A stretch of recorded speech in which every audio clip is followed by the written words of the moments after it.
terror in the community, but at the end of the day, it actually did not deport as many people as we would have thought. You know, they were definitely very scary tactics, but they didn't yield like the 1,500 day number.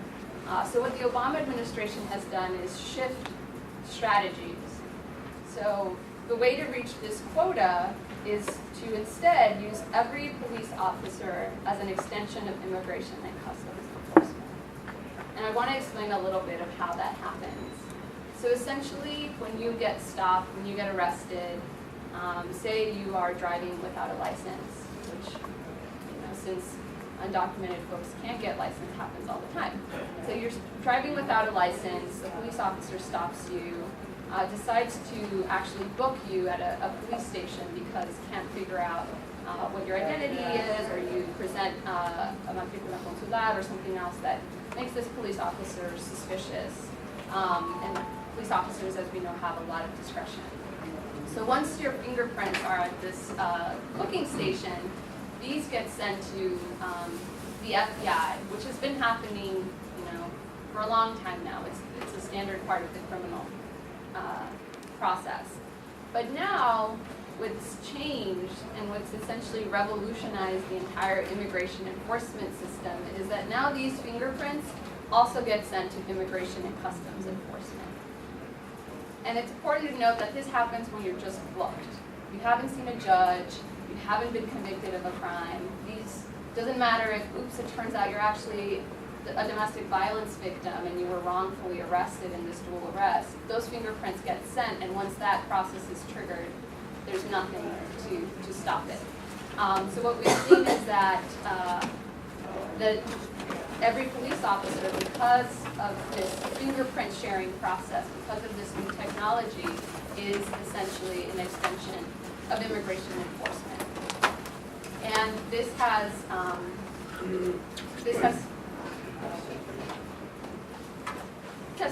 sped up the process of deportation.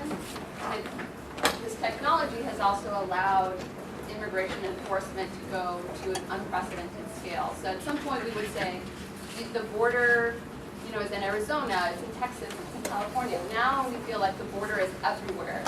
People see a police officer, they think deportation.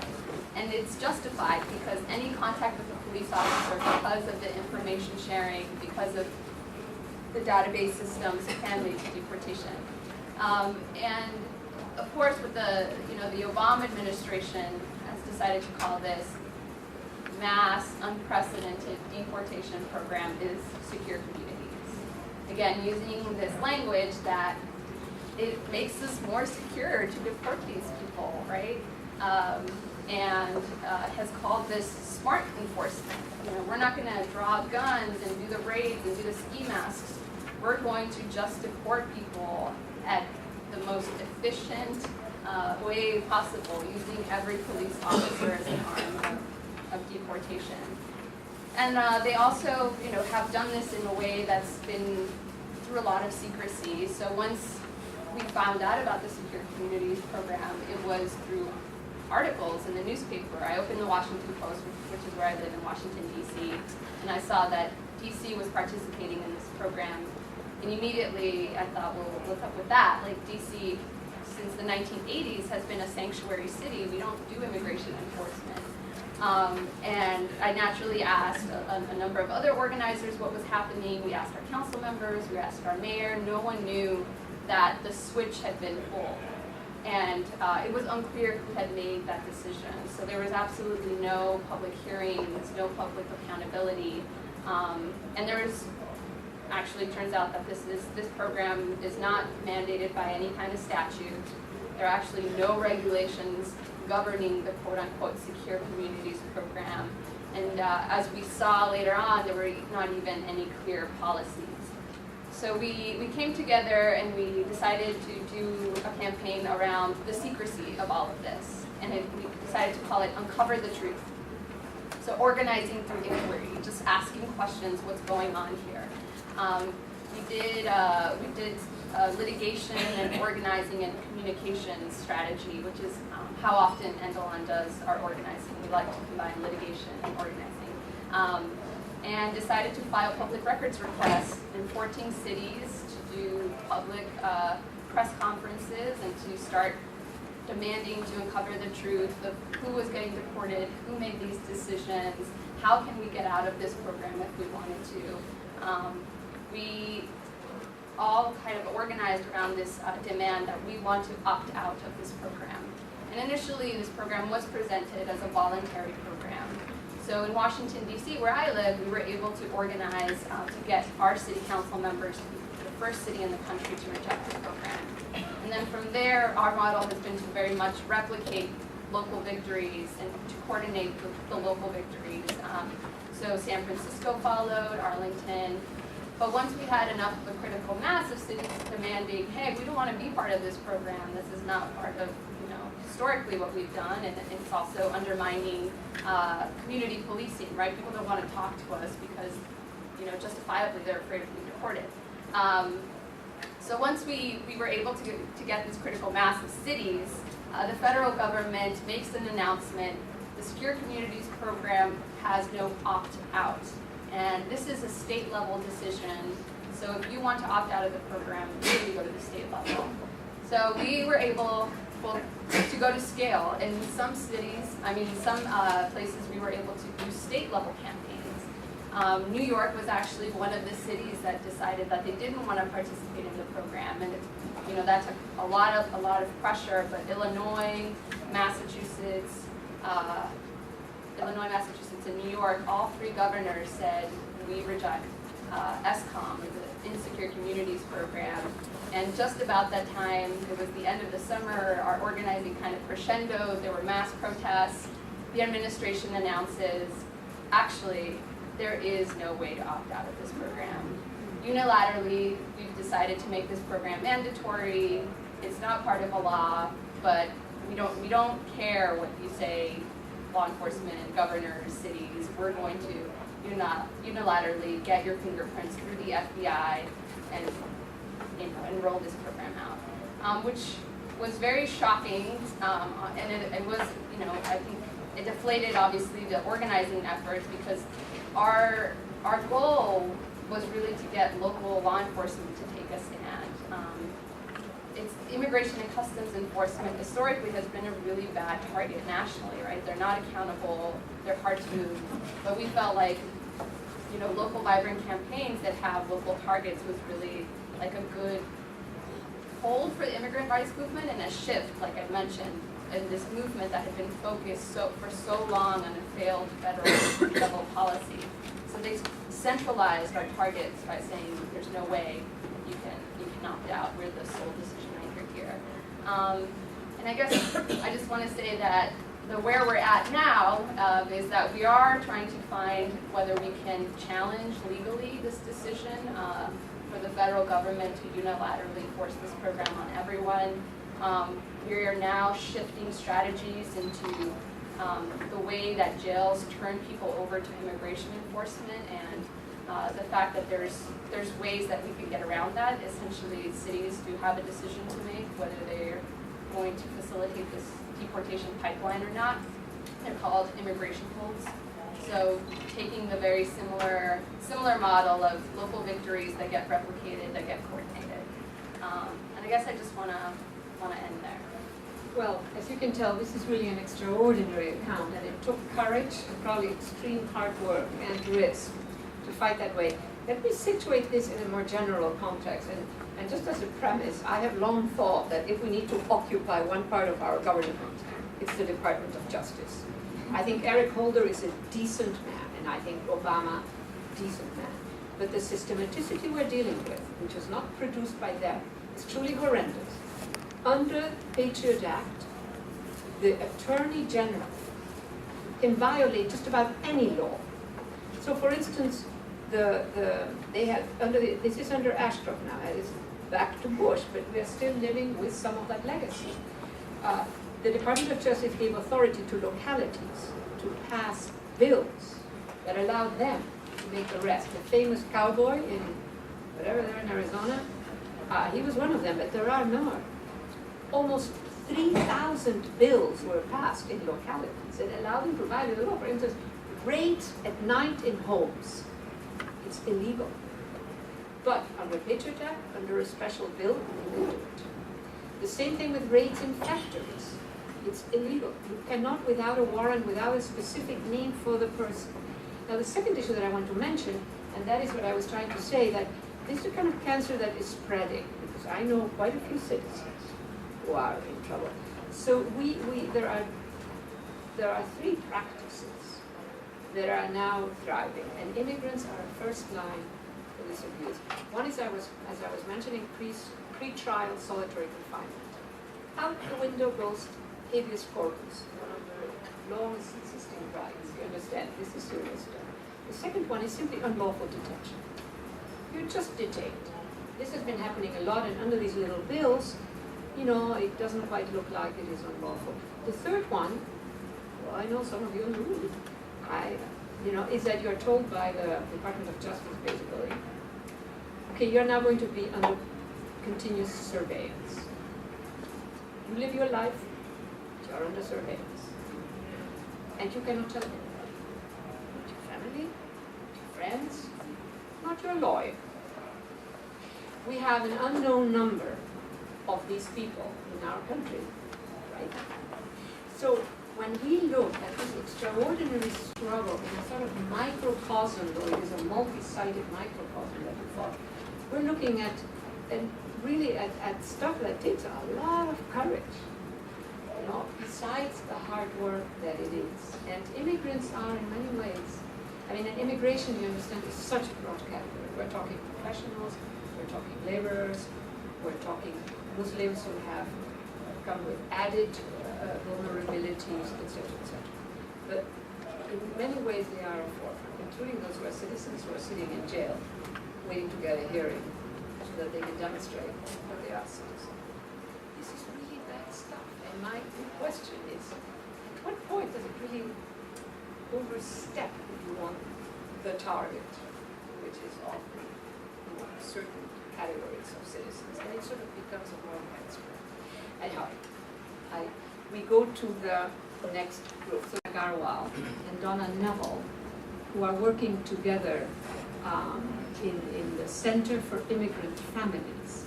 Now let me start by describing Ujju. Ujju, yes. She's a PhD student in cultural anthropology at the CUNY Graduate Center. Her focus is on the importance of the public sector within education as an actively contested arena in which neoliberal projects are generated and contested. I'm sure that this is familiar to some of you, this kind of stuff that is happening. And again, this grows out of her work with the Center for Immigrant Families. She's a community organizer and an educator on immigrants' rights. She works at the intersections of art and social justice, public education, and violence against women of color. Donna Nevel is a community psychologist, educator, organizes for equity and justice in public education, for peace and justice in Palestine, Israel, and against Islamophobia and anti-Arab racism. She coordinates the Participatory Action Research Center for Education Organizing, PASU. I have my own way, because I'm a foreigner in English, so I invent how it should be pronounced. This center operates in partnership with the Educational Leadership Program at NYU Steinhardt, where she teaches. All of these organizations that I mentioned, they're in the public domain, and you should just take notice of them, and if you come afterwards and ask for the precise addresses. So, I don't know how you've organized yourself. Sure, so we're going to share tonight. Hi, everybody. Are you talking at the same time? Share tonight. That would be for later. That is a interpretive challenge. Dance. So we will perform. So hi, we're really glad to be here, and thanks for inviting us. We work on an issue, Saskia was mentioning, that similar to workers' rights. Public education, as you were saying, has immigrants are it's not a new issue for immigrants, right? So like criminalization for workers broadly and for immigrant workers and day laborers, issues of injustice in public education are not new to immigrant communities. So it's a long-standing issue that we work on. Our work grows out of an organization called the Center for Immigrant Families. and particularly now a project called the Parent Leadership Project that is in partnership with the Head Start Center and the Bloomingdale Head Start Family Can Program. people hear in the back? No, Can you okay. speak just a bit louder? Sure. You don't need to repeat it. So we are we're a community-based organization located in uptown Manhattan in a community called Manhattan Valley. That's sandwiched between the Upper West Side, East Harlem, and Harlem. So we're part of a district that's called District 3 in New York, Community School District 3, that runs from 59th Street to 122nd Street. And our struggles grow out of this particular context that we find ourselves in. At the larger kind of city and national levels, as many of you probably know, there's been a lot of changes to public education and a lot of restructuring that's gone on, from massive sweeps of closings in public schools here in New York and in other cities like Chicago, and the opening up of charter schools in their place. We've also seen the centralization of our public education system, right, to the re-centralization under mayoral control, where Bloomberg basically has full control and decisions over schools, right? So what was born out of a community struggle for community control a number of decades ago now is re-centralized and has been re-centralized for almost 10 years under Mayor Bloomberg. Lots of folks importantly focus on the impact of charter schools and the inequities that they cause. What we're finding in our district is that the critiques of charter schools and the inequities that they do cause extend also to the realm of public schools, right? And are basic issues of equity and justice, resources and segregation that our communities are facing that apply to charter schools as well as just regular public schools, right? So we're going to share a few examples and then of how this plays out in our district, what it means for a larger lens of immigrant rights and racial justice within public education, and then Donna's going to talk about what we're actually doing and how we're organizing to change it.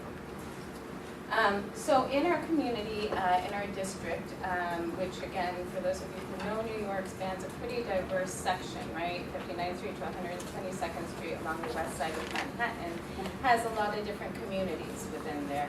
The public school population is about 75% and has been historically, right? It continues to be about 75% children of color, the majority of whom are low income. But this is not reflected in our public schools, right? We have public schools where you have about 70% white and middle class children with a very low percentage of free lunch students, and you have other schools that are 98% low-income students of color. The reasons for segregation, as we've documented and shown through a participatory action research project that we did years ago, are not only due to residential segregation, right? So lots of people often say, oh, well, what you have to do is fight for housing justice and then you'll have better schools. But in our community, the slots for schools aren't filled up just by those who live in the zones. So what we're finding is that schools are selecting families for a number of reasons, that probably have to do with who they think will test better on high-stakes tests, who they think will donate to their schools more. What this has resulted in has been recognized by the federal government in the form of a magnet grant. District 3 was recently given a highly competitive magnet grant, one of few kind of across the nation, due to its kind of severe rate of segregation within its public schools. What we've found is also over the past number of years, with the kind of impact of the fiscal crisis, that there's been reinvestment of those who would never really send their kids to public schools in the public school system. And that would be all fine and good, except for the fact that they're not wanting to send their kids to public schools with just anyway, right? They're creating pseudo-private enclaves that cater to their specific communities. And so what we're seeing is, whether it's through through a few different mechanisms, some of which we've found to be one, like advocating for specific dual language programs, right? So historically, dual language programs in the district have served low-income families, immigrant families, and have been a really amazing alternative to just bilingual and transitional programs where students are encouraged to learn English. In dual language programs, students are encouraged to be biliterate and bicultural. In District 3, for example, in one school, they've advocated for a French dual language program. That French dual language program in one particular school was started at the request of white middle-class families and doesn't have any kids of color, despite the fact that there's a huge French-speaking African population in the district and a long-time Haitian community in the district, right? So here you have, within one public school, a French dual language program that is catering to only a white middle-class demographic and changing the demographics of that particular school. In other schools, you have dual language catering to, again, the needs of white middle-class families who want their children to be kind of globally employable in an increasingly global workforce, right? So what that means is that certain schools say, well, we'll take your Spanish speakers, but we won't take other families, right? We won't take other low-income families of color from your Head Start Center, because what we really need is a few Spanish speakers so that our students can learn Spanish, right? So again, it's a worked idea of this notion of diversity and multiculturalism, and what we're also finding in terms of how this also plays out is through parent donation. So there's not a subtle idea of what parents are expected to donate. Some parents are given forms which is illegal, right, in public schools, but it's kind of boxes you can check out of how much you want to donate or not, which range from $500 to $2,000 sometimes for a public school. And others are, others are given not so subtle messages of what contribution means, right, what parent contribution means. So again, what this has resulted in is a severely segregated and unequal district that we're fighting that isn't only implemented through the mechanism of charter schools.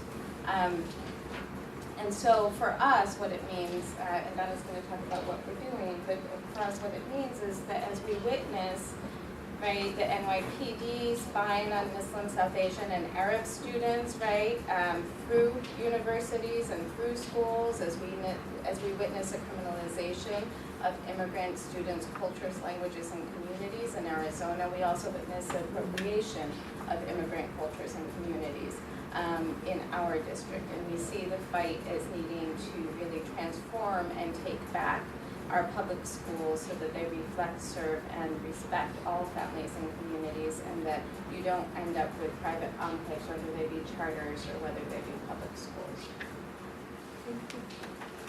For a couple of minutes about a little bit of the organizing that's going on now, and this is organizing that has grown out of a wide range of communities coming together, led by low-income communities of color, immigrant communities in the district, together with allies.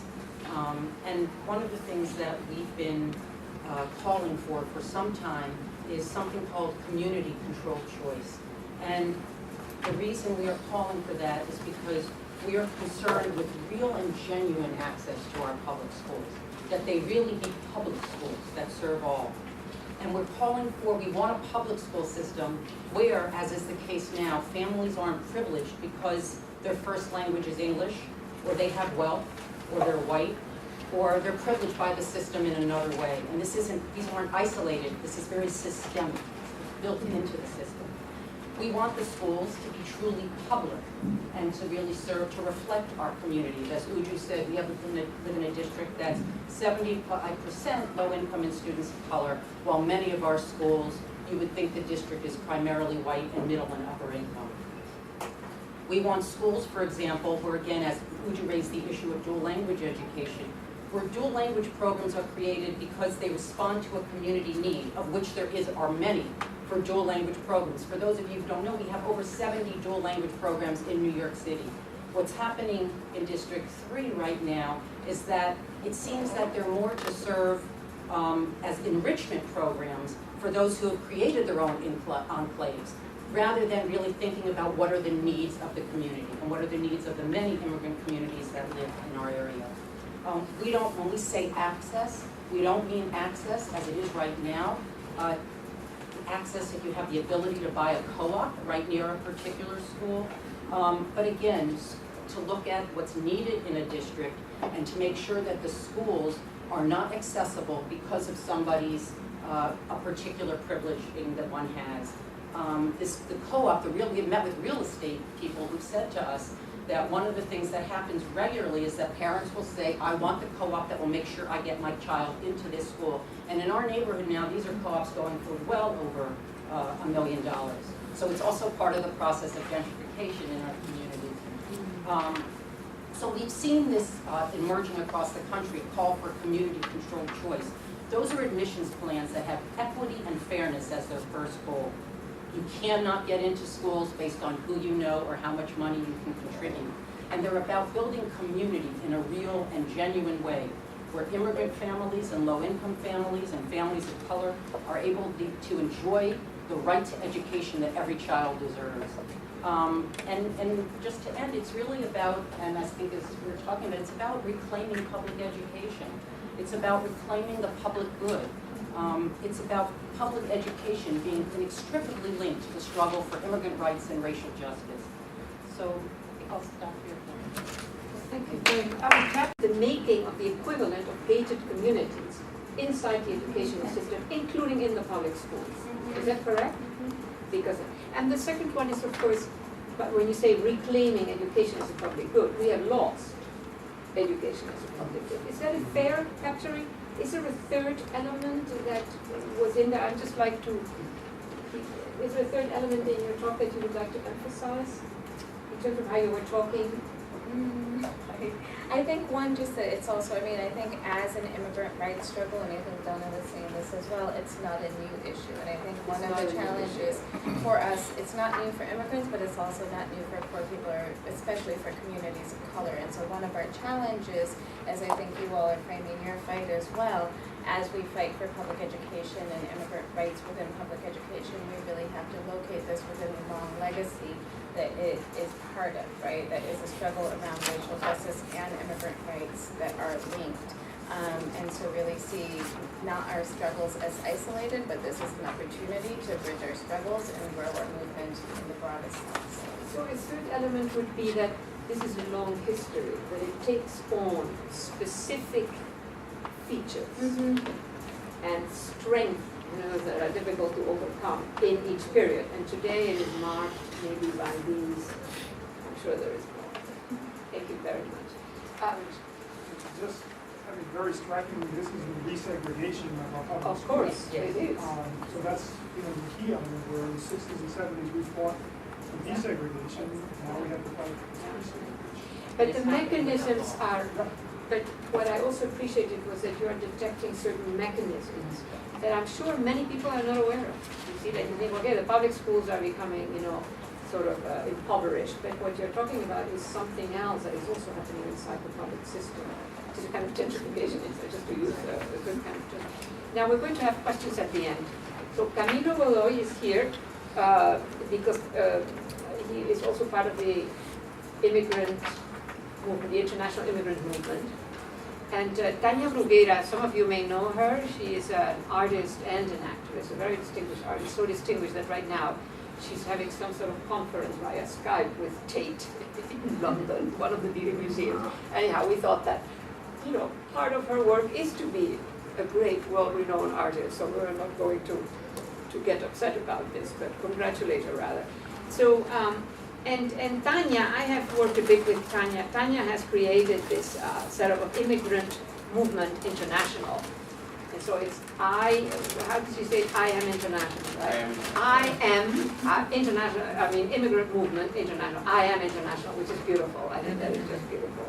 And it sort of travels well. And she has this wonderful place in Corona, in Queens. I was there. She brought together people from various parts at one meeting to think about strategy, one element in a larger project of producing the Immigrant Manifesto, which has circulated, came out probably in November, right, or in December? Right, in November. It's actually going around. Some of you may have it in Spanish. Yes, I also have one of the pages, but I recommend it, and we can give you. Oh, you have more. Fantastic. There we are. Oh, really? Turn it over. I'm sorry. Here is English. Does somebody need English? Yeah. Okay.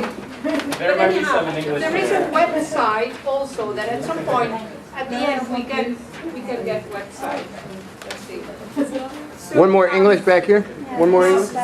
Yeah, we're running out of, we don't have enough copies. But you know what, it is online, and we will give you, we will write on the, can we do that? Yeah, We will I think so. write, we will write eventually the website, so you can all access. Now let me introduce, right. I'll show you the website and feel free to introduce me. Okay, so we will do two things at the same time. I'm sure you can handle it.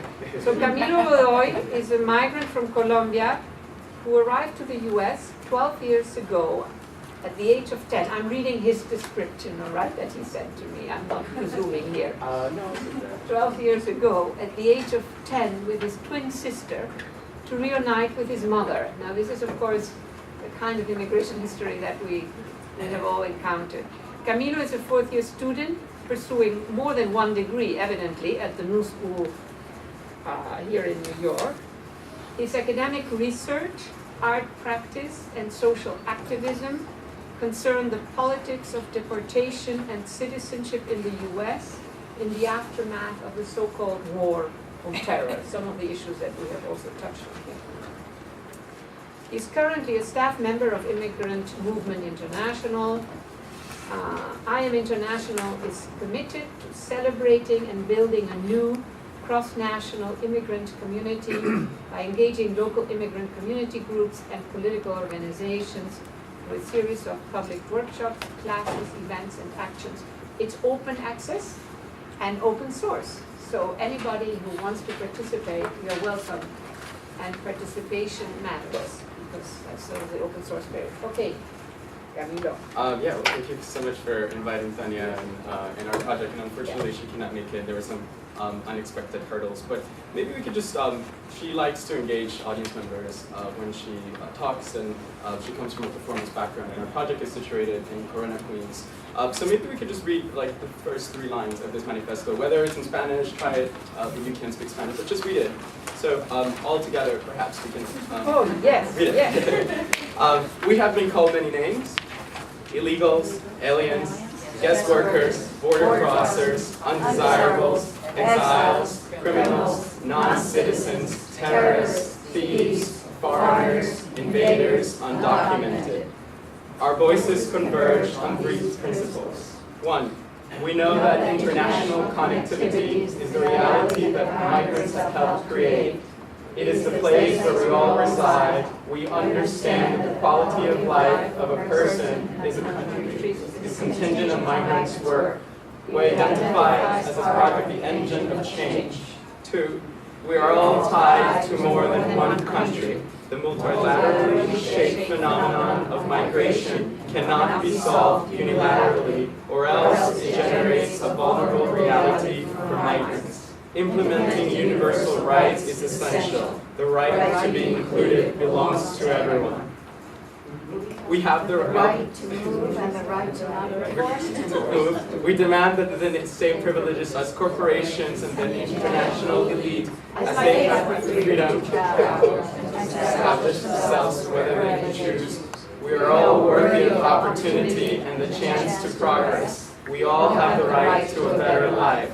4, we believe that the only law deserving our respect is an unprejudiced law, one that protects everyone, everywhere. No exclusions, no exceptions. We condemn the criminalization of migrant lives. Maybe we could just finish there. But this Migrant Manifesto was written in collaboration with community members, activists, academics, one which was Saskia, and artists in our space in Corona, Queens. As I said, we're off 111th Street off the 7 line, and we're pretty much a flexible community space that, as Saskia mentioned earlier, was initiated by a very well-known artist named Tania Bruguera. The project is a long-term project commissioned by, our first year was commissioned by Creative Time and the Queens Museum of Art, and this, our second year, is being funded in large part by the Queens Museum of Art. And we offer different activities from free legal consultations to English classes, to computer classes, to art classes. As of right now, there's some classes for art for children, and so we're sort of serving as a community space, but also having different campaigns to redefine what it means to be an immigrant in the 21st century. And so our vision is that the 21st century is about human mobility, right? That people are moving all around the world as capital continues to move all around the world. And citizenship, particularly as we speak right now, is conceived through which territory you're born in, and which territory you're naturalized to. And this doesn't really, Tania mentions, this doesn't really make sense today, right? Because we are, as the manifesto says, we are all tied to more than one country. And so Tania, this manifesto was written in November 4th and 5th, and then it was later read on December 18th, which is the UN's designated day for the International Migrants Day. And so I'm losing thoughts right now.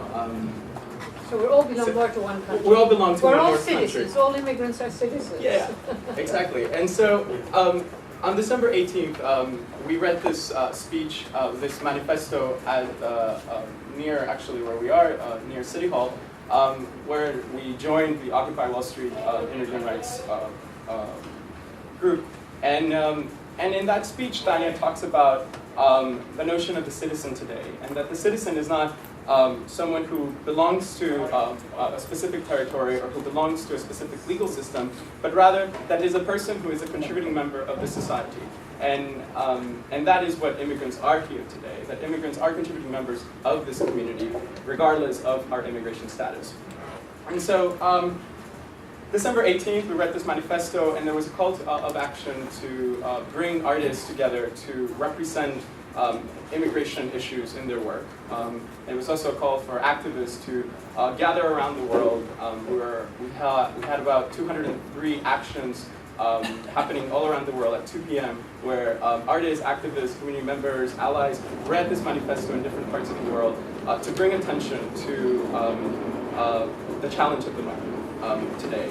And it was particularly read on December 18th because, as I said, the UN designated this day to be International Migrants Day about 11 years ago to commemorate the ratification of the Convention of International Migrants and the International Convention for migrants, migrant rights and their family and the protection of their families, which is this document that has only been signed by 45 countries. Most of these countries are actually sending countries. No country who is a receiving country has ratified this document.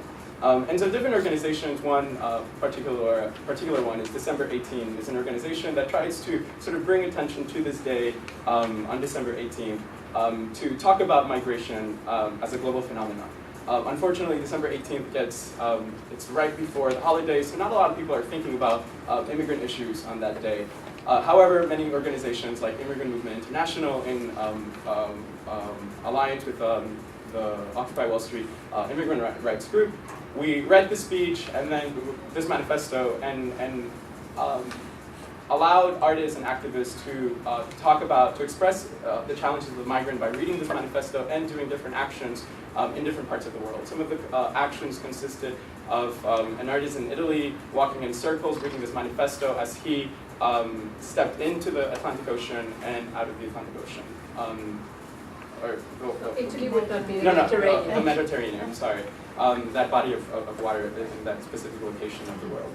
Another artist traveled through different communities in central, I forget the country, but he had, or she had actually, planted a garden on top of her car and allowed for different communities to plant different plants regarding their specific neighborhood. So this idea of this melting pot on top of this car. And so basically, as I said, we worked with different people to come up with this manifesto on November 4th and 5th. It exists on different languages on our website, which is immigrant-movement.us. And in our own website, we also have these slogans, which are actually projected right now. And it was a workshop that we had actually that we actually used to launch our project a year ago in March, where we invited community members, activists, to begin to redefine what an immigrant movement international is. So some of the slogans are obviously dignity has no nationality, immigrants imagine a better future. So it's a way for us to create an identity for this movement. We've had different campaigns. We have also, one of the campaigns is the Immigrant Respect campaign, which is a ribbon that was designed by, in collaboration with various activists, because there's actually no ribbon for immigrants. And so this is, which I have some of them if you like, as a suggested donation. You can get one, but it has two colors, blue and brown, to kind of symbolize the two sort of entry points for rather the way migrants migrate through water and by earth. And it has the word immigrant respect. It's not about immigrant rights, but rather the respect of immigrants. It's a word that obviously we all understand, but it's not about rights. It's about sort of how can we embrace people and how can we accept people by respecting people. And so this is something that we give. We also have different events on every first Sunday of every month, where it's titled Make a Movement Sundays. Some of those events consisted of a barbecue where different immigrant communities in the neighborhood of Corona, the Chinese enclave up in Flushing, and sort of like the Ecuadorian and Mexican community, we all gathered and had a barbecue last summer. One of the workshops, one of the Make a Movement Sundays was this workshop writing, where we came up with this identity. Another one was on September 11th, coincidentally, it was a Sunday, and so we decided to have a discussion on the criminalization of immigrants and the deportation regime that has developed in the aftermath of the attacks of September 11th. And so we decided to collaborate with an organization in New Jersey called First Friends, which has a visitation group and visits immigrants in detention at two major detention centers in the state of New Jersey. And so we train people, many of you can actually join First Friends and another organization here in New York called Sojourners, which trains people who have legal status, who have the privilege to have citizenship, and actually visit people who have been essentially converted into the prisoners of the nation of immigrants. And so what we did was train random people, and then we visited 5 men and 5 women who are in detention, awaiting deportation. And instead of just having this random conversation, we also asked them to describe to us who arrested you. How did the officer who arrested you look like? And it was this idea of appropriating the format in which criminals are drawn, and now how can we make a drawing of the officers who arrest us? And so you can see some of the drawings on our website, and it's sort of essentially building a network of different groups intersecting for the rights of migrants in this country. Well, great, fantastic, thank you so much. Now is take some questions, a group of questions, and then all the speakers can answer. And then we may have time for a second round. And in the meantime, can we put down the websites of, maybe you start, Camilo, and then each one put down your websites, because each of these websites is really worthwhile visiting, and then we go in sequence of it. So, questions. You had a question before, right? That you may want to repeat, or? No, you just had a comment. Well, I had a comment, but I do have a question. When you can get Okay, around. fine. Any questions? Back there. Speak, yes. And to introduce yourself. Hi, my name is Yvonne Willis Smith, and the reason why I'm here, this is a project for my school. I'm with Queens College, so my professor, of course, this is an assignment. I have to write up what you said, what I This gathered. particular panel or a whole Yes. bunch of panels? Well, it's only two, so I selected this one and another. So this is one of my projects. Oh, thank you. My question is, do you have the group that is, a mission statement for your organization? Is there a mission statement? Yes. May I have a copy? Yes, we can send you one. Oh, okay, via We don't email? have- Are you asking us? All of you? Oh, sure, and we will write, that too, and we will write websites, etc. Oh, okay. Yeah, we're going to do that. Thank you very much. Well, tell your teacher, who's your teacher? What's the name? Oh, that's Ramon Perez. What's his name? Ramona Perez. Ramona Perez. Perez, yes. We'll say hello to Is that her? Ramona, yeah, Ramona. yeah. Ramona Tell Perez. her, give her hello. Yes. Sorry, my name is Nancy, and I work with an organization in Philadelphia called UPSOS. We work primarily in the Speak louder. we work primarily in the Vietnamese community, and I was wondering, my question to the panelists is, what is your experience with multilingual organizing across different immigrant communities? And what are some of the struggles and tensions that you found, and what are stories of success to unite different immigrant communities around, I suppose, a platform of immigrant rights or immigrant respect? Anything else? Yes. Hi, my name's Fred. I'm a grad student at NYU. Very interested in immigrant issues and education.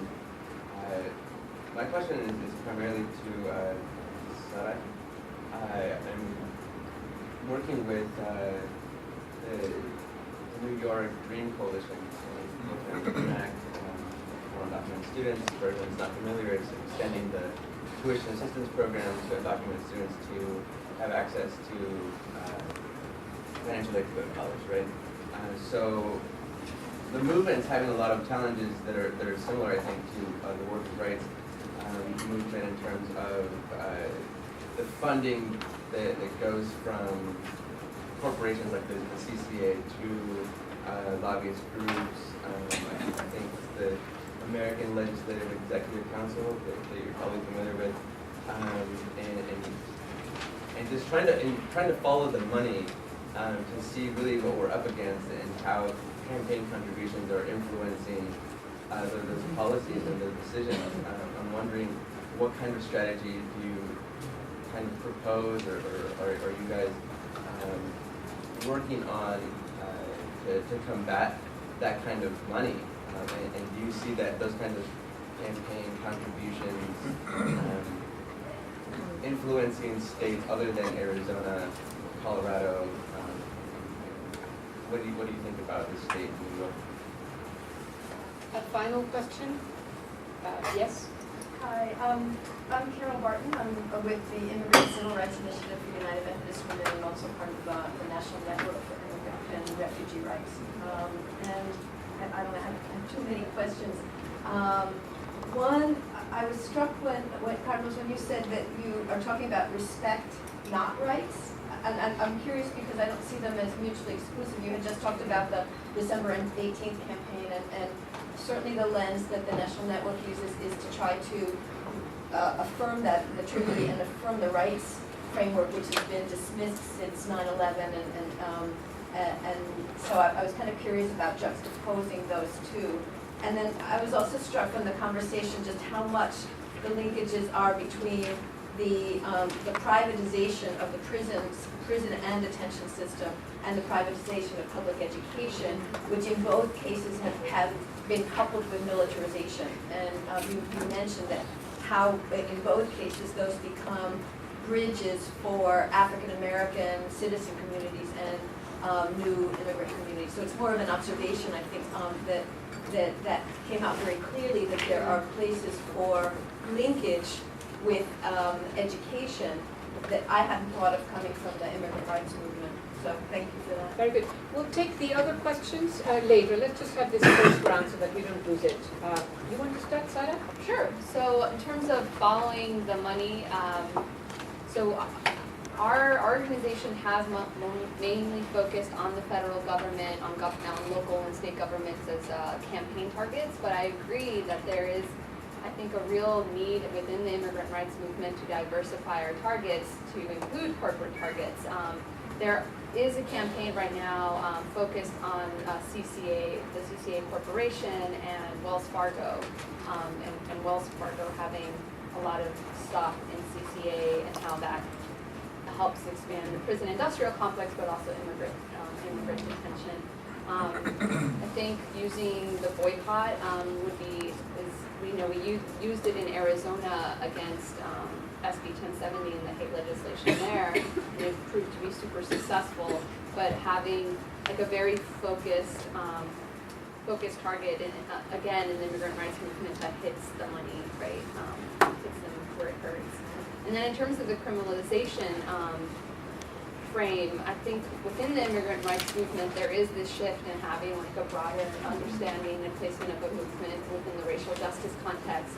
One example is in the South, in New Orleans, the New Orleans Center for Racial Justice are fighting immigration enforcement, but they're doing it within a broader coalition for criminal justice. You can't talk about criminalization without talking about the horrible criminal justice system in the South and the fact that Louisiana has one of the highest incarceration rates, period.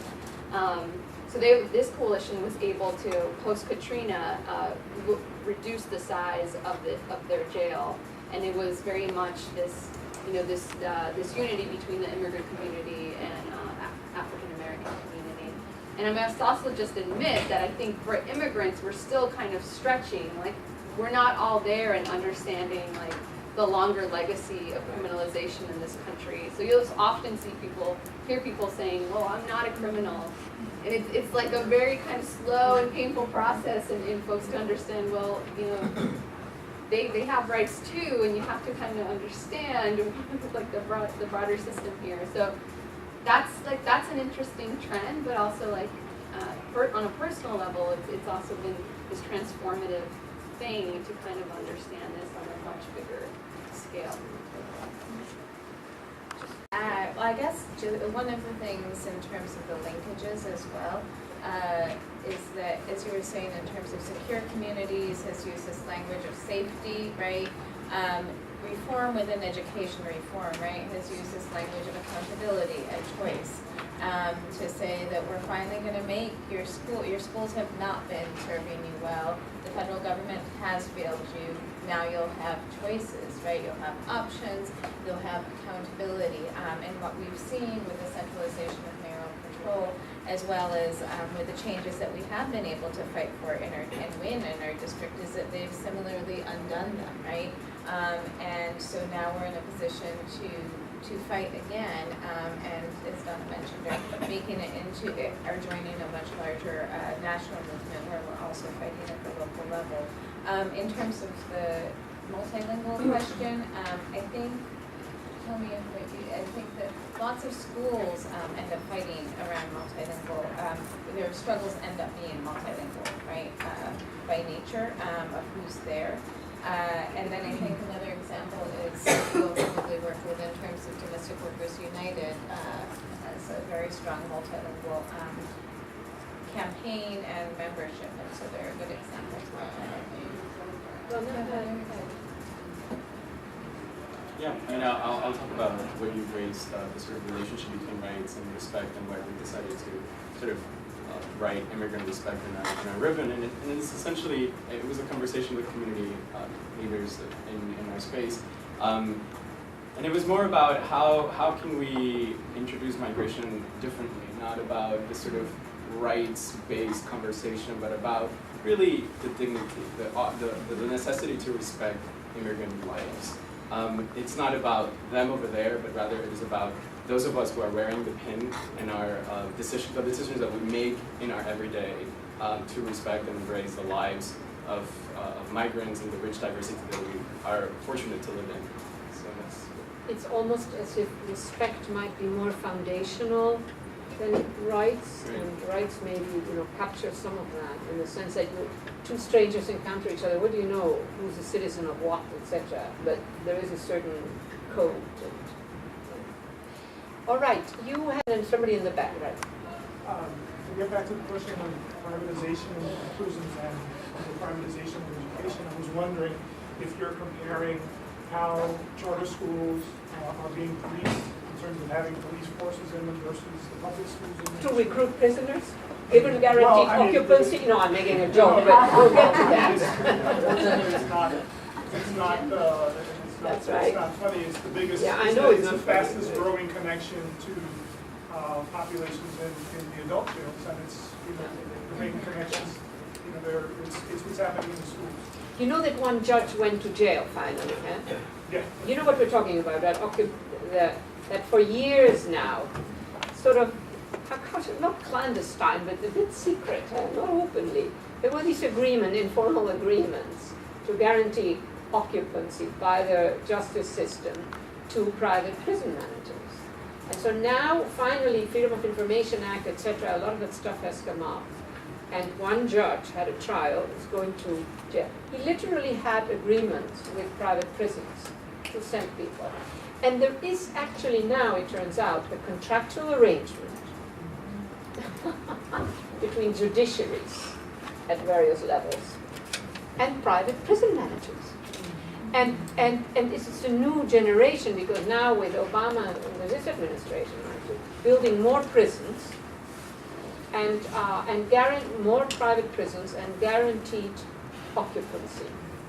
So 90% guaranteed occupancy. This is absolutely, it's really unreal. When you read about it, you cannot believe that that is happening, but there it is. Corporations that manage the detention centers for undocumented or immigrants that are waiting for to be deported. It's the same corporation that can.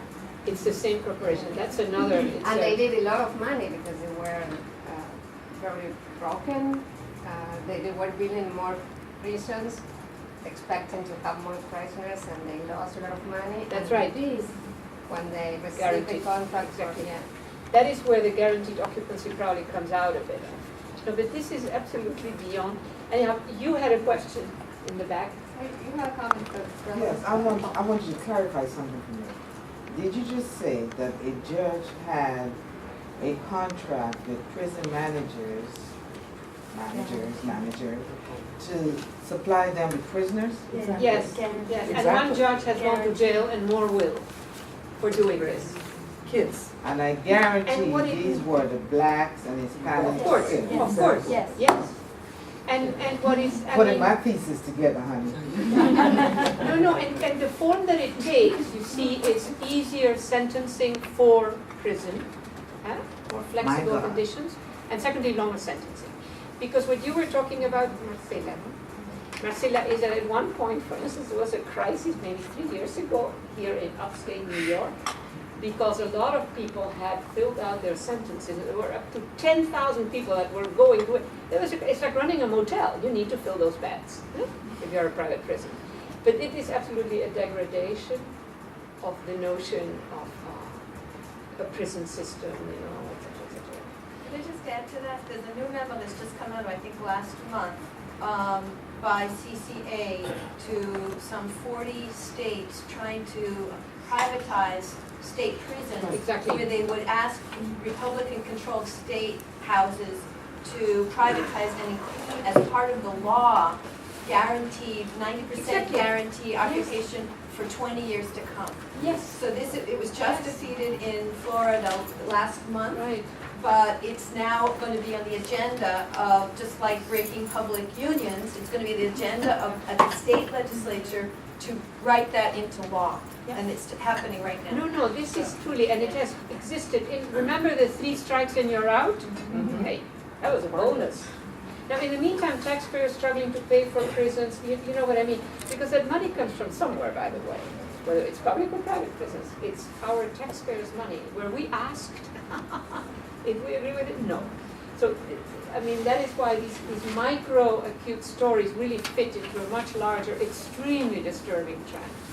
Now let's see, you have been very patiently waiting. She deserves to ask her question. On Saskia Afakar. I teach at Queens College, but I'm also a public school parent, and went to public schools in New York myself. And what's interesting to me about the story you were telling me is kind of the move of these wealthy white parents to public schools. And I was wondering if you had a sense of why they stopped sending their kids to private schools. What happened to them? Let's just take a few. I'll start. Yes. My name is Tania Bruguera. I work in the anti-trafficking organization. So I actually work with survival case manager working with survivors of forced labor and forced prostitution. And actually working with a victim population of immigrants is very interesting because they're treated completely differently. Because they're victims of crime and abuse, they have access to migration statuses that regular migrants don't have. One of the things that I'm curious about, just generally around migration policies, is or sort of advocacy around migration. Because I feel like a lot of this rear guard stuff is sort of like fighting against oppressive policies or organizing against oppressive policies. And I'm wondering if, we've spoken a little bit about the Dream Act and about sort of serving respect and sort of rights. I'm wondering if anybody on the panel could speak about sort of positive, I guess I don't mean positive.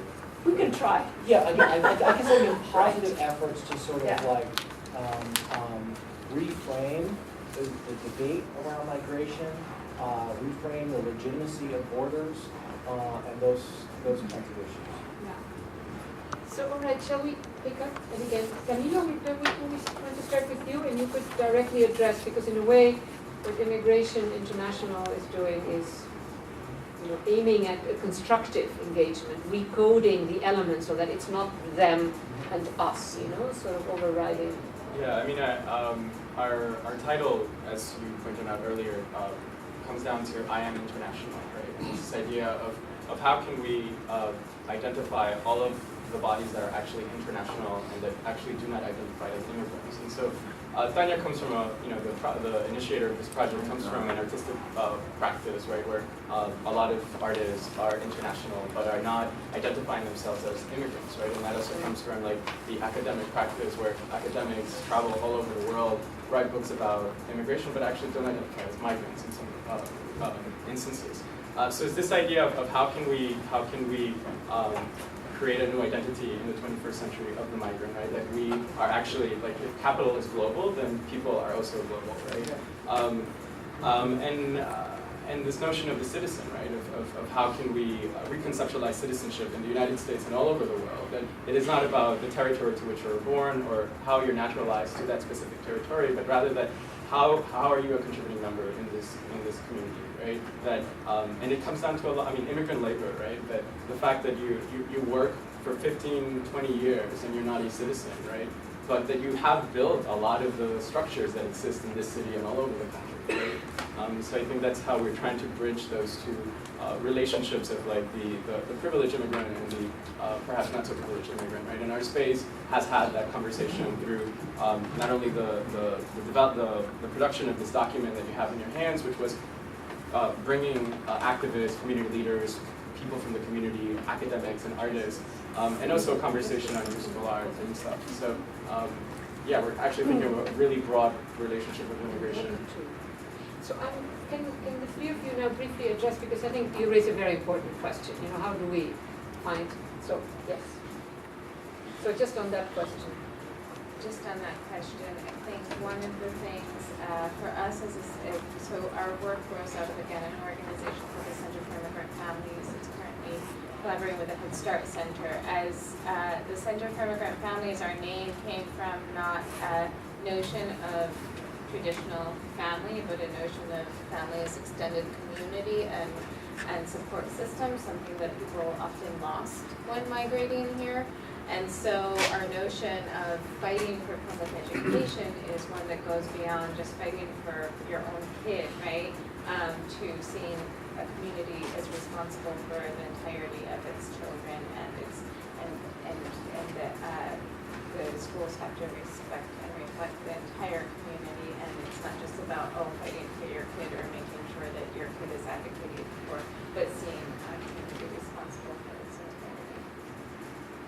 Just to add to that, that's actually, while it seems very simple and obvious, it's it's really an entire reframing of Yes, how. absolutely, yeah, yes. I think for us, we say, you know, when you point to the sun, you have to look at the sun, but at the same time, you have to look at your finger and the distance between your finger and the sun. And, you know, basically when you're trying to aim for something that is ideal, right, full rights, full equality, you also at the same time have to look at what's in front of you so you won't trip. So we try to have like very concrete goals that like change people's lives, that impact people's lives, while at the same time aiming for that sun, right? And seeing that distance, how are we gonna get there? So for us, as I mentioned, because we are faced with like this unprecedented levels of enforcement, it's like you're getting jumped on your way to school, and the first thing you have to do is defend yourself, right? Defend yourself from that attack.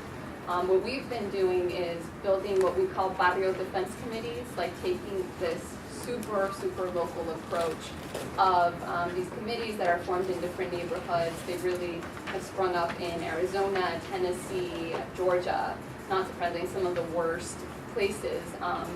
And it's made up of a neighborhood, people having different rules, whether that's police watching, rights about deportation, getting notarized letters in case you get detained and you're a mother or a father and you're going to have to give up your rights to a relative, being prepared for these kinds of situations. So like taking the uber immediate, at the same time we feel like this uber immediate fending off the attack is building that infrastructure for the long-term sun, the long-term, you know, vision, but having to balance, you know, those two things. And then I did want to just give a concrete example of something that's affirmative. We are in a very defensive posture in the immigrant rights movement out of necessity, but there are a few affirmative campaigns. One of them is of the Domestic Workers Alliance. They are trying to fight for the carrying across generations, that domestic workers would have the right to higher training, unionization, and eventually a pathway to citizenship as domestic workers. Well, domestic workers have actually organized now. Yes. In New York, parts in New York. But that's a first. That's interesting. Yeah. And I just want to give one sort of general additional comment. It seems to me that over the last 30 years, even the middle classes in these countries, in this country, mind you, in other countries as well, have lost ground. Most of that extreme inequality is affecting citizens.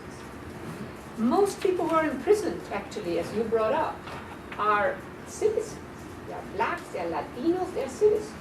So there are, to me, and the whole security apparatus, you know, that there is this whole surveillance.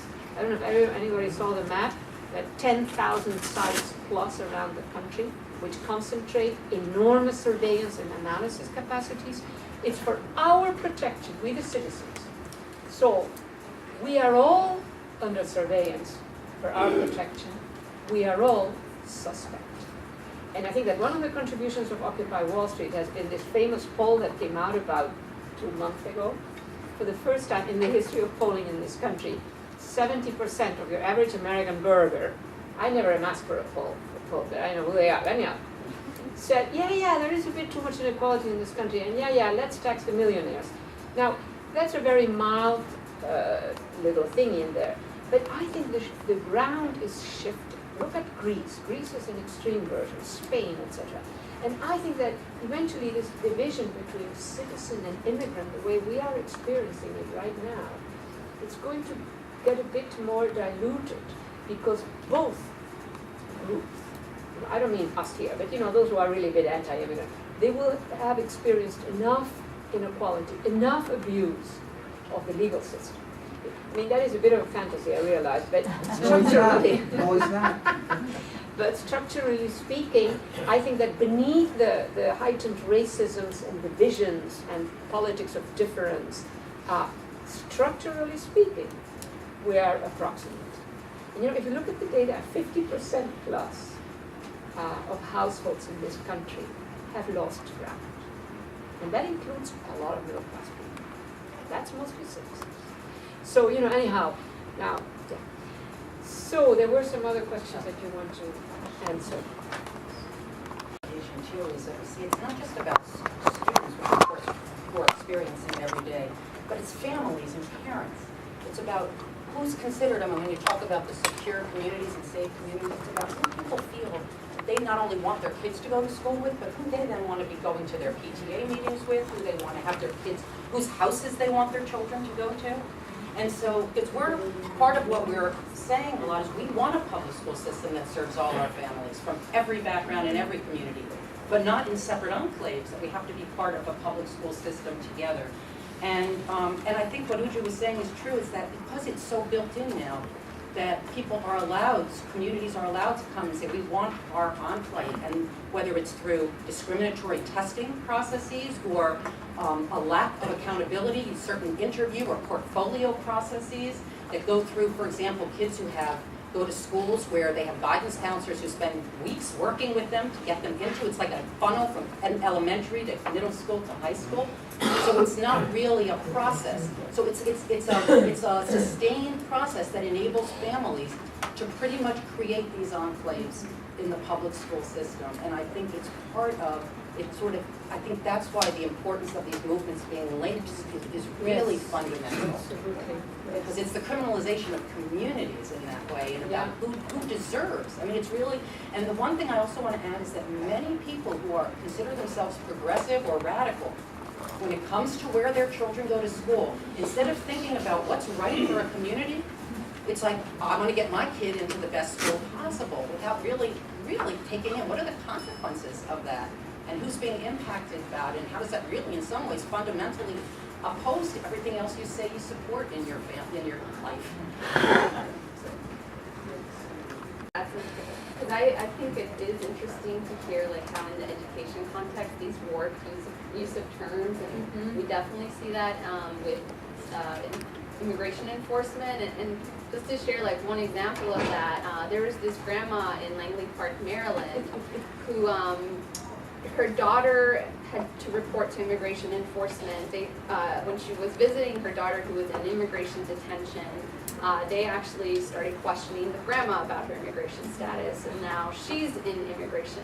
Now she's also facing immigration deportation. So they put her on what they call an ankle bracelet, which is a nice way of saying an electronic shackle. When the grandma was supposed to turn herself in, she decided, no, I've been living here for 20 years. Who's going to take care of the grandchildren? So she destroyed this ankle shackle. And ICE put out a press release saying fugitive. Grandmother. Yeah, they called her a fugitive, 86-year-old grandmother, fugitive of immigration enforcement, who was a repeat. You know, this language of like the criminal, she's a criminal alien, fugitive, who has been ordered removed before, and this language that really turns what was like an old grandma trying to take care of the grandchildren into a fugitive. And I think what's striking about that example is if people have heard of Tania Bruguera. She's a homeless woman, not an immigrant, right? But a homeless single black mother who was just sentenced to first 12 years and a reduction of 5 years sentence for using the address of a babysitter / friend to enroll her children in a good school. And for us on the Upper West Side of Manhattan, we also, many of our members' children are questioned, where do you sleep at night, right? And by school officials and administrators, that's one form. So I think the kind of parallels are really clear, especially as they hit the lives of women who are taking care of their families, right? Have we answered your question? Yeah. Oh, okay, good. Have we answered all questions? Okay. Well, my question was about whether or not you're studying policing in public schools versus charter schools. It's a good question. We work in, we are a small organization, a very small one, so we're not directly addressing that, but we're working in coalition with others who do. So it's part of kind of our larger strategy and how we align ourselves, but we're not addressing that. Do you know, is there more police presence in public schools versus charter schools? Is there more? I think the question of how they're able to discipline children in charter schools is not under the same public charter, right? So so what we've heard often at the elementary school level is pretty significant discipline of low-income kids of color in, again, elementary school level by charter schools. And again, because they're not held to the same level of charter, they don't have the same type of accountability. That doesn't mean that there's not disciplining that's going on in public schools as well, but we know that it feels like there's not the same accountability mechanism one, or it just seems much broader with the charter school from what we've heard so far. If it hasn't been looked at, looking at the policing that's going on in charter schools is really important. There's a book that just came out that I can give you information about that's supposed to be wonderful about really looking at the charter school movement and critical. I saw it. It's a great. It's a good. Yeah. Any other questions? Yes. I could ask something. Is the message that you're sending, trying to be a little bit synthetic with the panel, is the message that you're sending when you look at the last, I don't know, 60, 80 years, are we dealing with something new? Are we dealing with something radically different? Immigration now, are we dealing with more immigrants? Are we dealing with why, when you look at the work that you do, how is this different from the history of the U.S. in the last 80 years when you take into account other factors? And I'm not asking for radical difference or something, but why should we pay attention now more? Saskia Sassen, I think, is highlighting something, and Left Forum had Chomsky 2 or 3 years ago saying pretty disturbing things in the direction of where we're going. So is that what you're sending? Like, is that the political reading that you're making of this, or not? I don't know. Okay, Sarah? Everybody. I think it is and it isn't. Like, in a very kind of focused way, it's like the scale of immigration enforcement, it has never been like this before. They want this secure communities program in every jail in this country, in every zip code, in every city. That has never been done before. And what's also new is the technology, right? Surveillance, the use of fingerprints. I didn't even mention this, but actually secure communities is just phase 1 of what is called next generation identification. Like this mass biometric sharing that isn't just immigrants. Like many other surveillance programs, you start with a community that is marginalized and then you move to the rest of the population. So that's actually phase 1 is ESCOM, phase 2 is next generation identification. So that is new, but the technology, the speed, the scale in which it's happening has never happened before. And the outcomes, in a way, that result from all of that. Right. I think the level of imprisonment, the level of deportation, the level of persecution. Right, yeah. The numbers, like that hasn't happened before. I mean, some other things, of course, like I said, Operation Wetback in the 1920s, there were mass repatriations as well. Whenever there's an economic decline, we don't want you anymore. We want your labor, but we don't want your humanity. So those trends definitely in U.S. history repeat itself, but there are some very kind of time-specific things that are happening, as I mentioned, with scale, with information sharing, with speed and the outcomes, the sheer numbers of deportations. Like, you can't walk into an immigrant space without someone knowing someone who was either deported or impacted by deportation. Like, that's the scale of like the human suffering. I would just say with public education, I think the educators I most respect and people who've been involved with it feel that we're at a time right now that we're in more danger of losing the public in public education in a very long time. On the positive side, I will say that there is organizing that's going on that's growing out of communities, which from our perspective is what's the most meaningful in organizing, including young people across the country, and parents and educators. And it's at a time where there's a lot of penalties for speaking out, particularly if you're a principal or a teacher. But the movement really is growing. So on that side, I think it's... And I think you were speaking of the resegregation, right? I think that while privatization is the mechanism, as Donna was saying, and that is unprecedented, there's also just that for us in terms of our struggle, what we see is a little bit of a cycle with a new kind of twist and turn to it in terms of and the kind of what we might lose in terms of the public good being at stake. That ups the ante a little bit and quite a bit, but also in terms of the resegregation, that aspect is not new, and the kind of organized abandonment of entire communities for the privileging of others is also not new. That's a very powerful image. Organized abandonment of whole communities. That is Camilo. I would add that the deportation has been historically embedded with an explicit state practice and mechanism of racial exclusion. So historically, Ellis Island was essentially one of the first detention centers in this country. Argentina was deporting anarchists in the early 19th century. Exclusion of people based on their political ideologies is nothing new, but the business of it is new, I think, and that this is also a global phenomenon.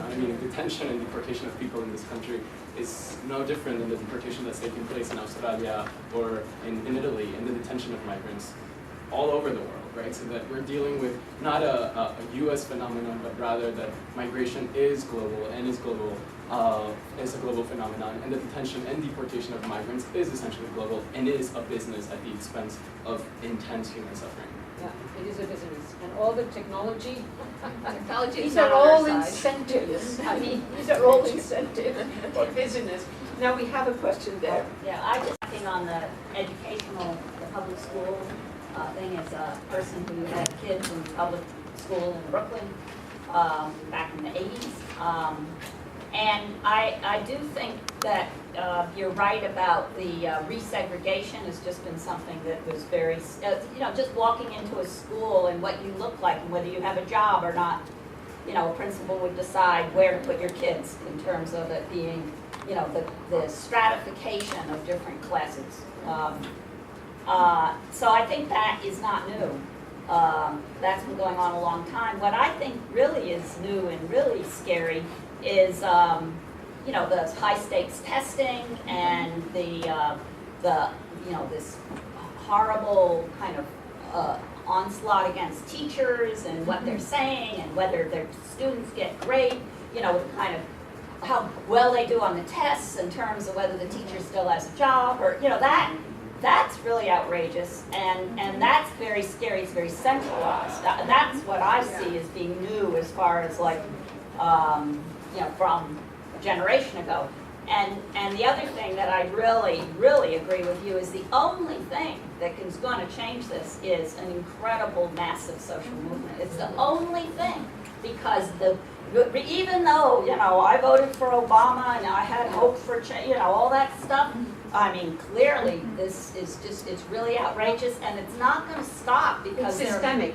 It's it systemic. Really is something that... Yeah, and the thing about the immigration, which I don't know as much about as I came to this panel, but is that, the disparity of income all around the world is what's driving immigration. The question about, yes, there are more people trying to get into this country because they're desperately poor and trying to make a better life. Land grabs, we could really go on. Yeah. 200 million hectares of land Right. have been bought from 2006 Right. to 2011. That's data we can... Right. That And means so expulsions. the free trade is driving people into U.S. out of poor countries, Mexico in particular, and so I really think that that's what's driving probably Obama's thing of, I'm going to show that I can deport more people than anybody. It's disgusting, and so really that's why Occupy and the huge social forum that right now, that's what's our only hope, is really doing all the kind of work that you guys are doing. Okay, this is the last little round of questions. Yes, I'm gonna be just a statement. Yeah. Obama may be in the White House. He's just a figure in the White House. But we all know he's not running things. The banks are running this country. Okay? Let's be clear on that. Right. We cannot say that someone may not want to say it publicly, but I don't care. It's the truth. But now, quite a few people are saying that the financial system He's just a beggar. generates logics that affect all sectors of the economy. And he can't do jack. As much as I love him, and I put him there as well, Yeah. And he's I think we need limited. to vote again on my position. We have to vote for him because otherwise Exactly. it's absolutely out of this. We think it's bad now, it's going to be worse. Maybe he becomes a bit more radical and courageous in his last term, you know, when That was the hope we we hope, had the first we hope he has learned, he has a learning Probably a curve. second on this. Some of us voted for Cynthia McKinney. Oh, yes, no, I know. Yes. My husband always votes Socialist Workers' Party, but. I don't understand this reaction. I don't understand how you move from the systemic then to we have to vote for Obama. I don't Because we understand also, that. because we live in complex systems, there are many, many layers. Now, there are two interpretations. One is hopefully somebody like Santorum or Gingrich gets in, because that is so extreme that everybody, but the costs, history shows us that the temporality of that is long enough that the costs are horrible for the vulnerable. And that includes just about all women, more or less, except maybe corporate top. You know, anyhow, but this is another kind of discussion. I agree that it is a point. I totally agree, you know, and I have thought about that long and hard. But you had another question? Anybody else who has not asked a question? You get the last question. Oh, you have a question? Yeah, absolutely, since you haven't asked, yes? Well, you said, Sarahi, that they want our labor but not our humanity, which raises the question of the economics of immigration enforcement. In communities that have been particularly harsh in their anti-immigration enforcement, there's been economic disaster, and some of the local ordinances have been repealed. Yeah, that's right. So what does this say about the strategies of immigration activism around the country? That the economic consequences of harsh anti-immigration enforcement have been so disastrous locally and now in many of the states in which there are these harsh anti-immigration laws. I think for me, oh sorry. No, you talk, yes. So when I went to Arizona to listen to the hearings of this law, SB 1070, the hate bill, it was like this illuminating experience listening to the Chamber of Commerce of Arizona argue against this hate bill that that would deport so many people, saying this is bad for business, and then having state senators respond to him, you're just against this bill because you want cheap labor. And for me, it was like the difference between capitalism and racism. Like the Chamber of Commerce is more capitalist, and these state senators would rather be, they don't mind being anti-capitalism, it's more important to be racist. Right. Yeah. And that's what's happening in Mississippi, they just passed a similar law. Yeah, no, it really is. It's like this ideological, like deep-rooted racism that I had in, I mean, I grew up in Los Angeles, I had never seen that kind of blatant racism like. But it's really, in a sense, I think it's a sign of a profoundly decayed liberal state. I mean, when ideology trumps all other logic. That's not the original. Okay, Marcela, you had the last question. I'm sorry, because it's connected to what kind of a strategy your organization and other organizations are doing to talk to the communities? Because what is occurring is that in these Alabama, Arizona, these places are new places of immigration. It's not Los Angeles, it's not New York, these are not communities. And I think that it's not a casualty that where you find these harsh immigration laws that are being passed are in new places of immigration. So I think that there is something to work with the community. You say that this is a deep racism. Well, but this is something that we have to deal with because probably in New York something different would happen because these are historically places of immigration. LA, Texas, I don't know, but in these states and in these local communities, so what do you do with the community, not with the politicians? So I was talking about this organizing model, the Barrio Defense Committee. Yeah, and that's actually nothing new. So I should say that NDLON was founded by Central Americans who fled the Salvadorian Civil War. And this model of organizing barrio, these committees is something that is very fundamental, and like I said, nothing new, that we're trying to see if it can stick in the United States context, where people don't know each other, where people live in apartment buildings and have no idea who's their neighbor.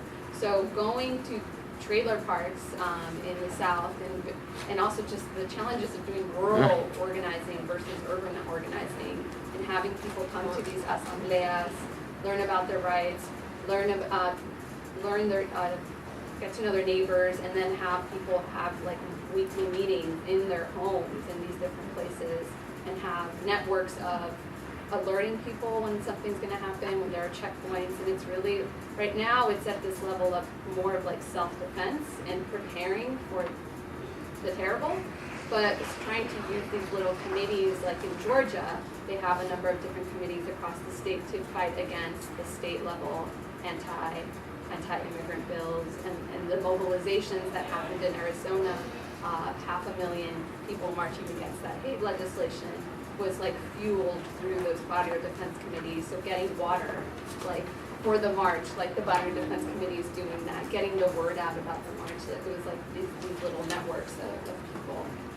And then I just wanted to say that even though one would think like Los Angeles, New York, sanctuary places, like we can't, that has been wiped out. Essentially the sanctuary movement and the gains of the 1980s are obsolete due to like the Secure Communities program. So even though, yes, I agree, like Arizona and the South are worse off in some ways, like everyone else is pretty close to being just as bad because of this deportation. Well, thank you. This was a great session. You made it great. They made it great. Immigrants are, it's not a new issue for immigrants, right? So like criminalization for workers, broadly, and for immigrant workers and day laborers, issues of injustice in public education are not new to immigrant communities. So it's a long-standing issue that we work on.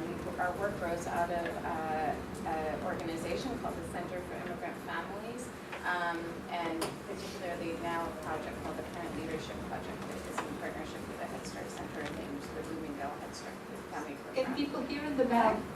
No. Okay. You speak just a bit louder. Sure. You don't need to repeat it. So we're a community-based organization located in uptown Manhattan in a community called Manhattan Valley that's sandwiched between the Upper West Side, East Harlem, and Harlem. So we're part of a district that's called District 3 in New York, Community School District 3, that runs from 59th Street to 122nd Street. And our struggles grow out of this particular context that we find ourselves in.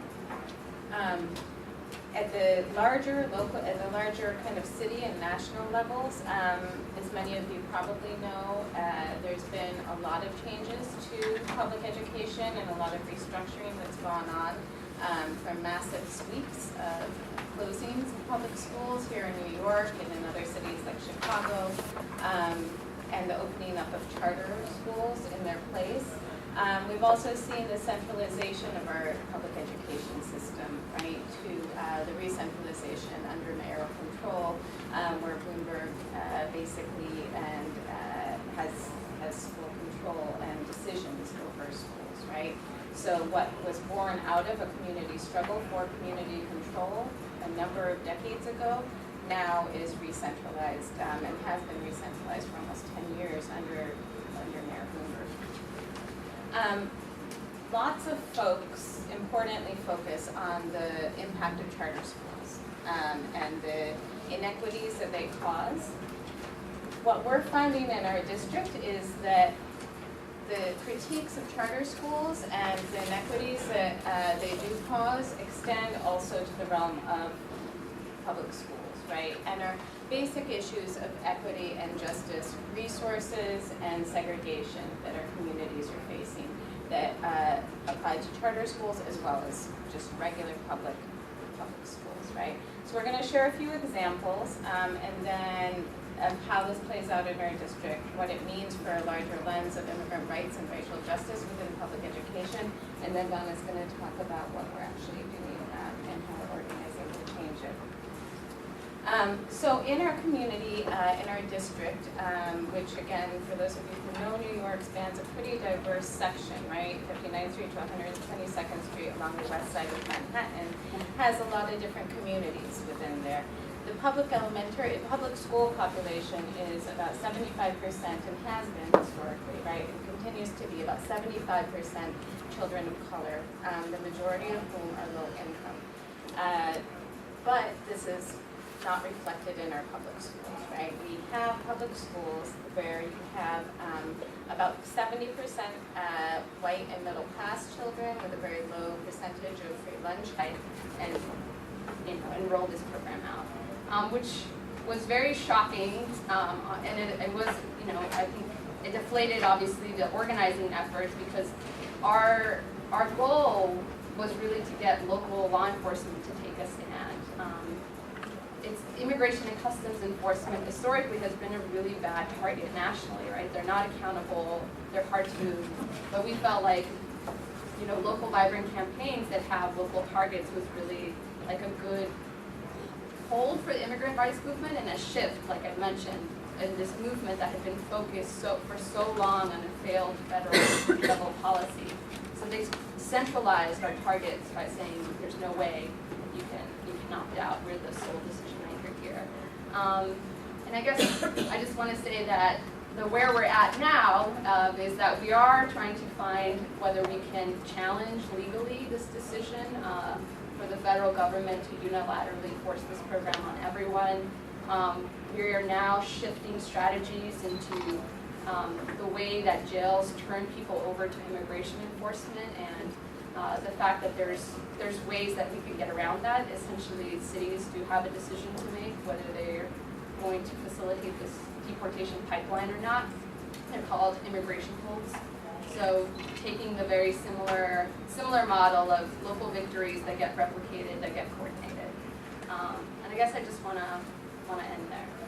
Well, as you can tell, this is really an extraordinary account, and it took courage and probably extreme hard work and risk to fight that way.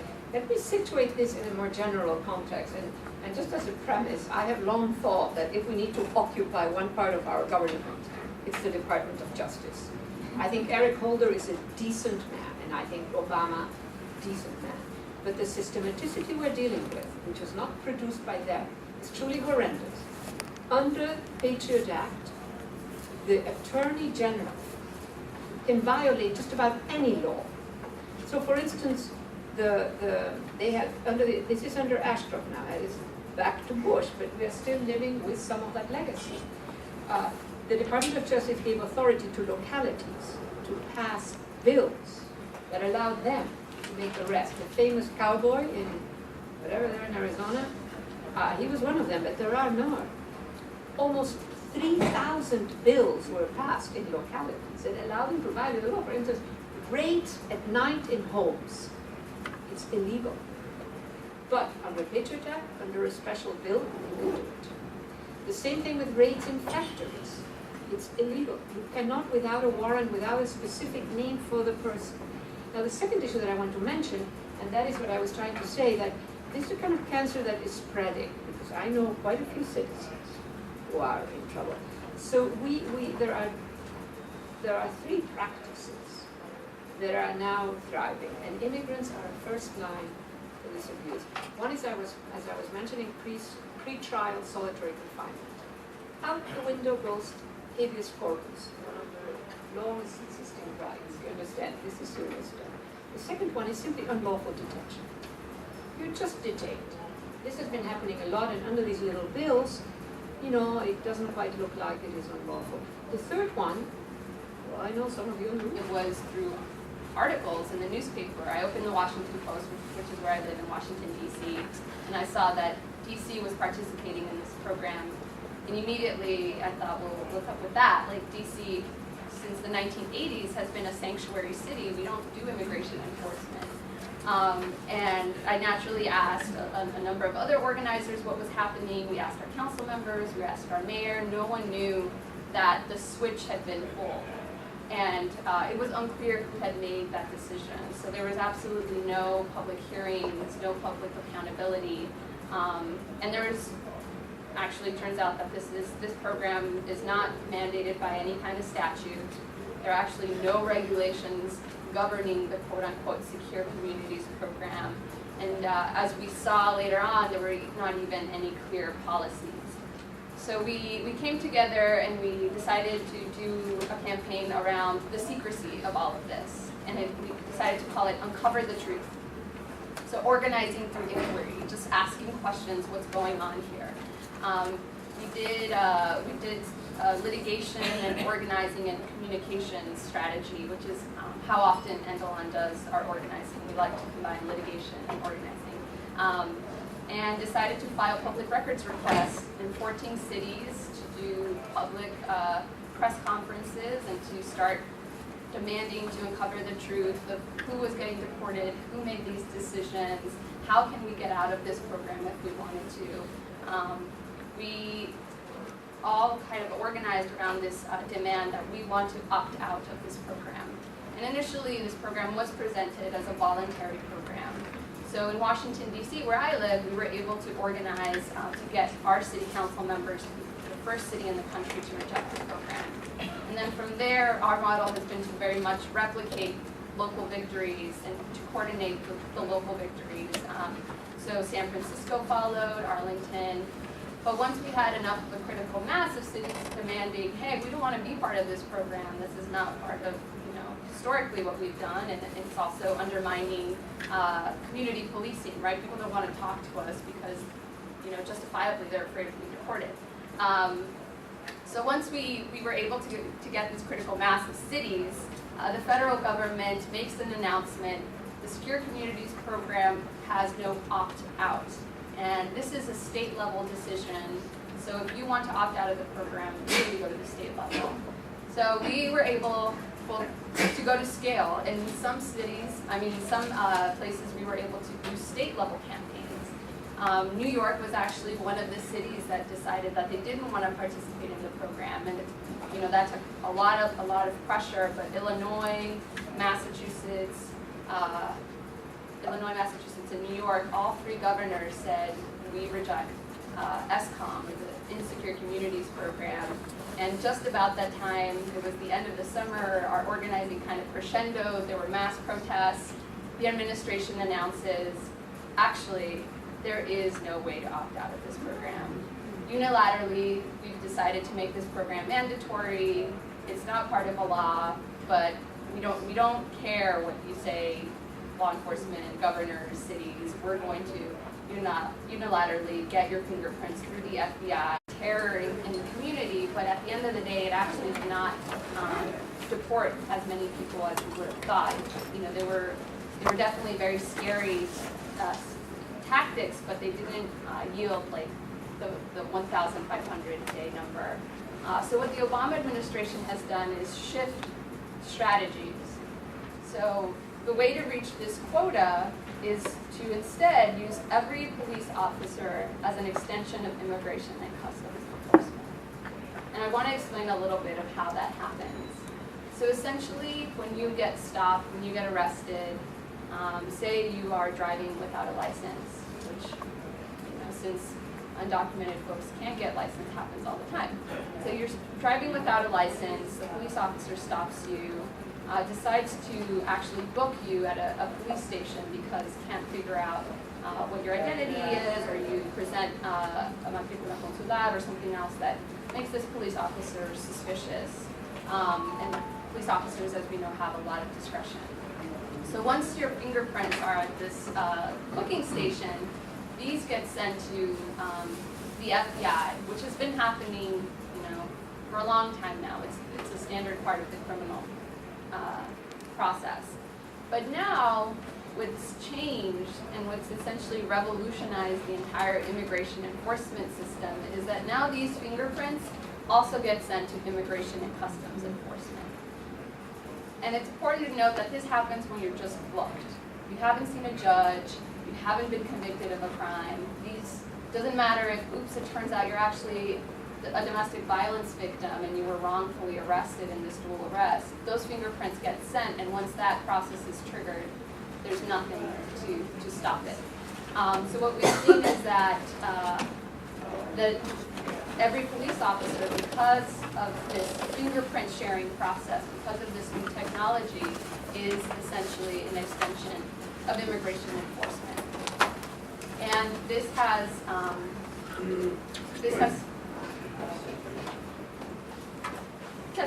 sped up the process of deportation. This technology has also allowed immigration enforcement to go to an unprecedented scale. So at some point we would say the border, is in Arizona, it's in Texas, it's in California. Now we feel like the border is everywhere. People see a police officer, they think deportation. And it's justified because any contact with a police officer, because of the information sharing, because of the database systems, can lead to deportation. And of course, with the Obama administration has decided to call this mass, unprecedented deportation program is secure communities.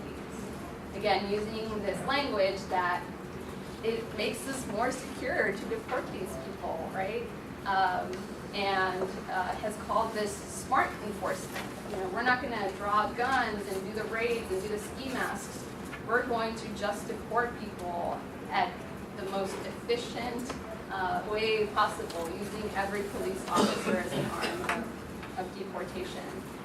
And they also, have done this in a way that's been through a lot of secrecy. So once we found out about the Secure Communities program, is that you're told by the Department of Justice, basically, okay, you're now going to be under continuous surveillance.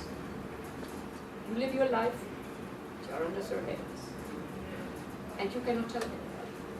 Not your family, not your friends, not your lawyer. We have an unknown number of these people in our country, right? So when we look at this extraordinary struggle in a sort of microcosm, though it is a multi-sided microcosm that we thought, we're looking at, and really at stuff that takes a lot of courage, besides the hard work that it is. And immigrants are in many ways, and immigration, you understand, is such a broad category. We're talking professionals, we're talking laborers, we're talking Muslims who have come with added vulnerabilities, etc., etc. But in many ways they are a forefront, including those who are citizens who are sitting in jail, waiting to get a hearing so that they can demonstrate that they are citizens. This is really bad stuff. And my question is, at what point does it really overstep, if you want, the target, which is often certain categories of citizens, and it sort of becomes a more widespread. Anyhow, we go to the next group, so Aggarwal and Donna and Nevel, who are working together in the Center for Immigrant Families. Now let me start by describing Ujju. Ujju, yes. She's a PhD student in cultural anthropology at the CUNY Graduate Center. Her focus is on the importance of the public sector within education as an actively contested arena in which neoliberal projects are generated and contested. I'm sure that this is familiar to some of you, this kind of stuff that is happening. And again, this grows out of her work with the Center for Immigrant Families. She's a community organizer and an educator on immigrants' rights. She works at the intersections of art and social justice, public education, and violence against women of color. Donna Nevel is a community psychologist, educator, organizes for equity and justice in public education, for peace and justice in Palestine, Israel, and against Islamophobia and anti-Arab racism. She coordinates the Participatory Action Research Center for Education Organizing, PASU. I have my own way, because I'm a foreigner in English, so I invent how it should be pronounced. This center operates in partnership with the Educational Leadership Program at NYU Steinhardt, where she teaches. All of these organizations that I mentioned, they're in the public domain, and you should just think notice of them, and if you come afterwards and ask for precise addresses. So, I don't know how you've organized yourself. Sure, so we're gonna share time. Hi, Are everybody. you talking at the same time? Share time. That would be for later, That is a interpretive challenge. dance. So we will perform. So hi, we're really glad to be here and thanks for inviting us. We work on an issue, Saskia was mentioning, that similar to workers' rights. Public education, as you were saying, has